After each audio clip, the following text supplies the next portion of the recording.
ஏன் எங்கே இது நம்ம இழந்தோம் அப்படின்னு பார்த்தா இழக்கலை. புதைக்கப்பட்டிருக்கிறோம், புறக்கணிக்கப்பட்டிருக்கிறோம். வார்த்தையை கவனிங்க. இந்த கட்டமைப்பு நம்மகிட்டே இருக்குது, 100 மடங்கு இருக்குது அறிவு தளம்ன்றது.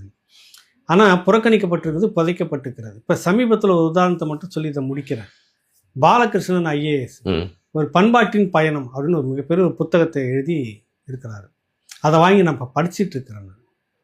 அந்த புத்தகத்தை தான் அது என்ன சொல்லுதுன்னா, தமிழர்கள் வந்தேரின் குடிகள் தான். சரி, பூர்வீகம் லெமுரியா கண்டம், குமரி கண்டம் சொல்கிறதெல்லாம் கிடையாது.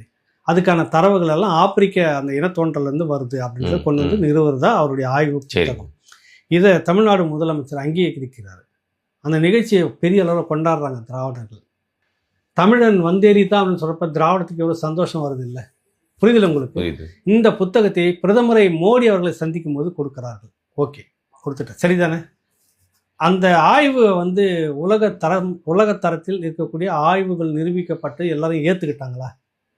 அது எப்படி இதுதான் அப்படின்னு நீங்களா முடிவெடுத்து ஒரு முதலமைச்சர் ஒரு பிரதமருக்கு அந்த புத்தகத்தை கொடுக்க முடியும்? அப்படியே இங்கே வாங்க, மாசோ விக்டர் இந்த இருக்கிற புத்தகத்தெல்லாம் பாருங்க. அதற்கு விளக்கம் அளிக்குமாக அந்த பாலகிருஷ்ணன் ஐஏஎஸ் எழுதுனது ஒரு முழுக்க ஒரு ஏமாற்று வேலை, மோசடி அப்படின்னு எழுதுன ஒரு புத்தகம். அந்த புத்தகத்தை எழுதி வெளியிடுறார்.